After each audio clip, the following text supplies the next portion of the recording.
वर्णों के सार्थक समूह को कहते हैं।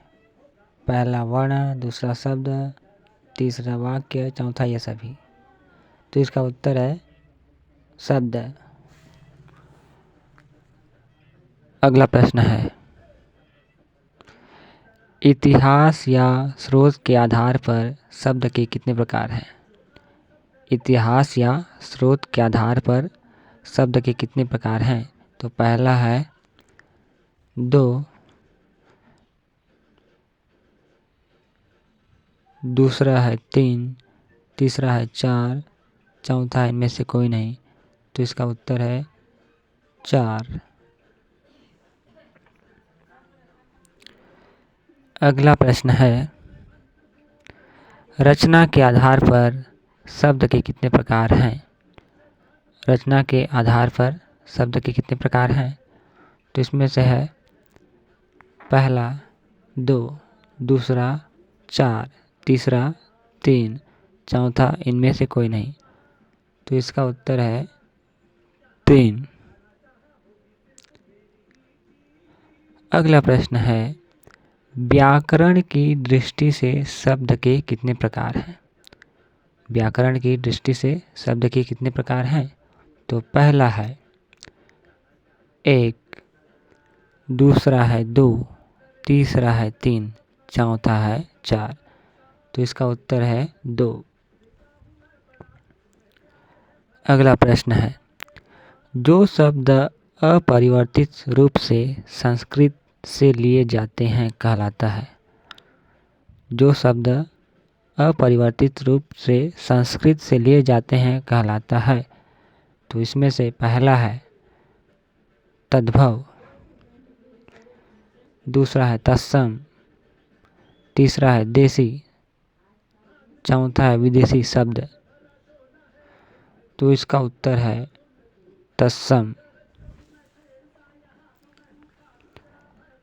अगला प्रश्न है, जो शब्द संस्कृत के हैं लेकिन प्राकृत, अपभ्रंश, पुरानी हिंदी आदि से गुजरने के कारण आज परिवर्तित रूप में मिल रहे हैं कहलाता है।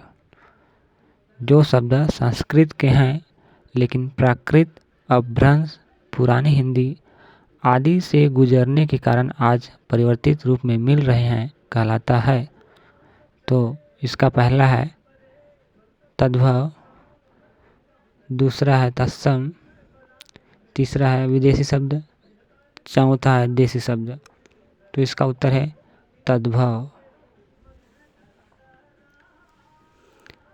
अगला प्रश्न है, ग्राम्य क्षेत्रों अथवा जनजातियों में बोली जाने वाली शब्द है। ग्राम्य क्षेत्रों अथवा जनजातियों में बोली जाने वाली शब्द है।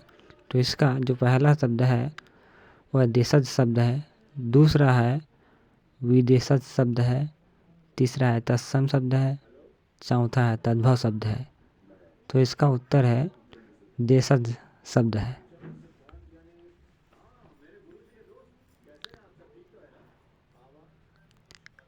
अगला प्रश्न है, जिन शब्दों के सार्थक खंड न हो सके, जिन शब्दों के सार्थक खंड न हो सके और जो अन्य शब्दों के मेल से न बने हों कहलाता है।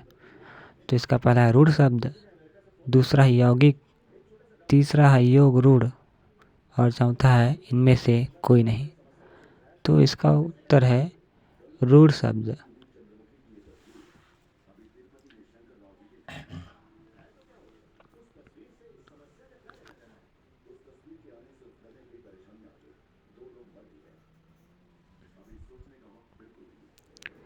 अगला प्रश्न है, जिन शब्दों के सार्थक खंड हो सके और जो अन्य शब्दों के मेल से बने हो कहलाता है।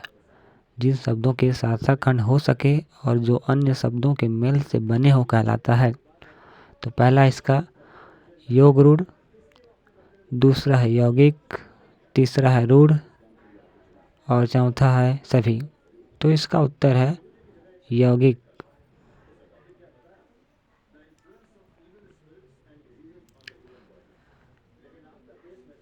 अगला प्रश्न है, वे शब्द जो दो या दो से अधिक शब्दों के योग से बने होते हैं और ये शब्द अपने सामान्य अर्थ को छोड़कर किसी विशेष अर्थ का बोध कराते हैं कहलाता है। तो दोस्तों यह आप सभी के लिए है। इसका आप उत्तर कमेंट में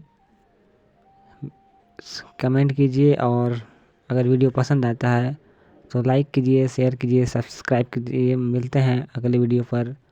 धन्यवाद।